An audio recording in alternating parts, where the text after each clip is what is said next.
Hey everyone, welcome back. As an investor, I'll never forgive myself for not buying Meta. Now, it's not because of FOMO, the fear of missing out. Absolutely not. The fact is, this company was incredibly cheap. I could have bought at least one share, and that is what I typically do. Just buy one share. You don't need 10, you don't need 20 sometimes. And this is not financial advice, by the way. This is just for educational purposes. But I don't felt like I needed hundreds of share.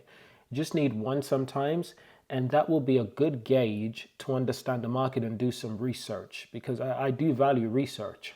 But this company has done something incredible. They've created a new app called Threads. I've signed up. I'm sure you have. I'm a creator at heart. I need to sign up because it's a new platform that I can push my content. But something to understand is that since Apple announced the crackdown of data collecting, Apple gave users the ability to deny Meta, Facebook, Instagram access to our data across other platforms. Meta started losing value. Lots of investors started selling out. And the incredible thing is that where Meta is right now, they were at the same place in 2021 March. Every investor that sold out, pretty much every investor, I'm pretty sure they kind of regretted. A lot of investors actually just misunderstood what this meant for Meta.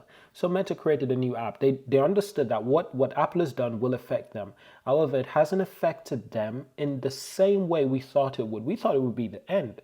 Investors out there panicked and they thought it was the end of Facebook. If you can't collect data, you can't show ads, you're going to lose your value. I don't see how you can get around that. They completely forget the point. The reason why Snapchat has stopped growing is because of Meta and what they did, the strategic options that were available to them. Any competitor, they're able to compete in a way that you could never believe. They stole so many great features from other apps and implemented it on their own app, making their own app way more valuable. They've done the same with their new app. And I believe Threads is more of like a threat. Not a threat to Twitter, not a threat to other social platforms. No, in fact, I think it's a complement to other social platforms. It's a threat to users and our data, us who want to protect our data. Threads is built upon a different consensus. It's not built upon the same consensus as Instagram and Facebook. It's built upon a new kind of consensus. If you want to use it, you're going to have to agree with a bunch of stuff that you probably don't want to agree with, such as your data being used for multiple purposes. I'm not just talking about your search data or your view data, but also your medical data. So your health data, all kinds of data is useful to Meta and Facebook. This app is a data collecting machine. That's what it is. Facebook realized Google were not being hit the same way Facebook was being hit with this new Apple protection data policy. And it's because we voluntarily give our data to Google in order to use their products. Facebook realized that we're willing to do the same thing if you develop an app that is good enough. And that's what they did. They developed an app that's quite similar to Twitter, but using the Instagram DNA. And this app is a data collection weapon. And the way they developed this app, the mechanism is already so ingenious. I already have over almost 200 followers by doing nothing, just by registering. But that's not just it. The sooner you sign up, you get a unique number of who you are when you signed up. For instance, I got around 744,000, which means that I was roughly around the 744,000 person to sign up. That means something. I was one of the first 1 million people to sign up. That means something to me and it means something to other people. That's pure genius. And not to mention, remember now, you can sell your apps, you can sell your accounts. Facebook is finding a way to add more value, and it's in a way where you're emotionally tied and you don't even realize it. I registered my other 2 Instagram accounts, and this app currently has around almost 90 million users. Everyone who has access to Instagram, which is over 1 billion people, can instantly sign up to this app. It makes it easy to import all of your followers. People who've never used this app already have thousands of followers because they're taking all their followers from Instagram and putting them instantly on this app. And it makes me think, will Elon Musk make a Instagram competitor and immediately allow Twitter users to import all of their followers and users from Twitter to Twitter's photo sharing app, an Instagram competitor? That's really where the world is going. I've got to be honest, this will change a lot of things for Meta. This will only make Meta more valuable. This app is close to having 100 million users. That's a huge amount of value to a social media company such as Meta. So their shares are going to go up even more. And it justified the price the share is right now. It justified the share price by quite a lot. Their highest share price was around 380, 375. They're doing incredibly well. And if anything, I'd say they're going to get back there and they're going to surpass it.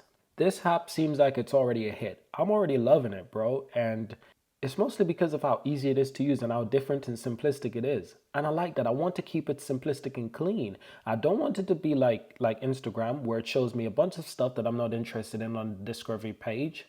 I don't want it to be like Twitter, where everyone is shouting at each other. I want it to be clean, professional, a place you can go for absolute oasis, just a chill place, but a place for creators such as me. And that's the thing that that's driven everyone right now. So currently I don't hold Meta in my portfolio, but I will invest. It's just a matter of time. I'm a strategic investor. It doesn't make time for me to invest right now. I'm not going to invest right now. There's better days ahead. I'm just being patient, but it's definitely on my radar. Apple will do well with the VR headset they're creating, but I don't know how well Meta will do with their VR headset, because the problem isn't that Meta has done a really good job importing the users from Instagram to Threads. Apple will do the same with the iPhone and the new headsets.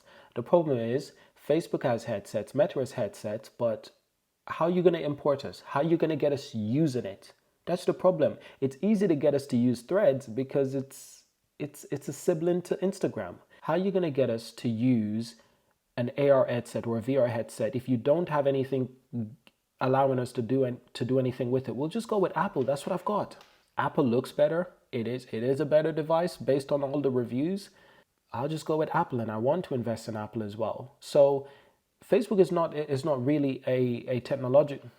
Facebook doesn't really make hardwares, and that's a problem. Apple does. So it's easy for me to add the Apple AR headset to my other Apple accessories in my house because it just works together. There's an ecosystem that makes sense. It's not going to make sense to buy a Facebook product. Don't get me wrong. They'll still sell. There's a market for it. There always is, such as Android. There's a market for Android.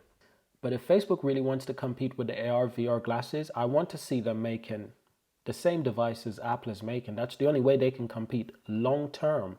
Short term, they can do okay, but they want to do better than okay. Just like they're willing to compete with Twitter, I need to see Meta, Facebook, be willing to compete with Apple. Not just with VR headset, but we need a Facebook phone. We need a Facebook laptop. We need these devices. If you want us to use your product, you need to give us a library of products to choose from. I enjoy having an Apple device, multiple Apple devices. It just makes sense. And I want to be an investor.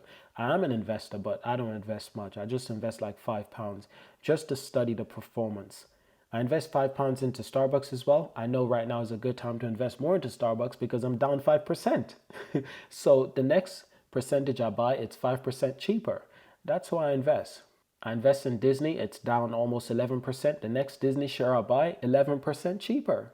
It's good for me. That's how I buy. I'll buy a little bit amount, and as it goes down, I buy more. Rivian is doing great. I am so happy with Rivian. I am so happy with Clean Spark. I was recommended Clean Spark by one of my subscribers. Thank you. We're up 38%. I didn't buy much, just 10 shares. I don't need to buy much because Bitcoin is going to go up and down, and I'll have many more opportunities to buy many more shares. We're not running out of opportunity. But that's the video for today. Thank you for watching. Subscribe, and I'll see you in the next one. Do you regret investing in Meta? Will you be investing in Meta? What do you think about the new app, Threads? I'm using it for sure. I know they're collecting my data, but I don't really care about certain data. As long as it's not like my email data or my photos, they only have access to the photos I give them access to. As long as they're not accessing my emails, they can take all the health data they want. I don't really care. As for my browsing details, I'm not too worried about that either, to be honest, because everything that I browse about, it's pretty much public knowledge. I wouldn't mind sharing my browsing history. So not really worried about that. But my email is personal and my photos are personal. That's about it. And like my documents, like my notes, that's personal. If they're not accessing that, then it's fine. They can access my search history, my health data. I don't care. Some people will care though. That's the thing. This app is not available in most EU countries, if not all. It's available in the UK because we're not an EU country. Thanks. I actually wanted to stay in the EU. I still do. But that's a story for another time. Thanks for watching and I'll see you in the next one. Peace. Which company will you be investing in next? I'm looking at Microsoft and Google as well, but I want to give those time.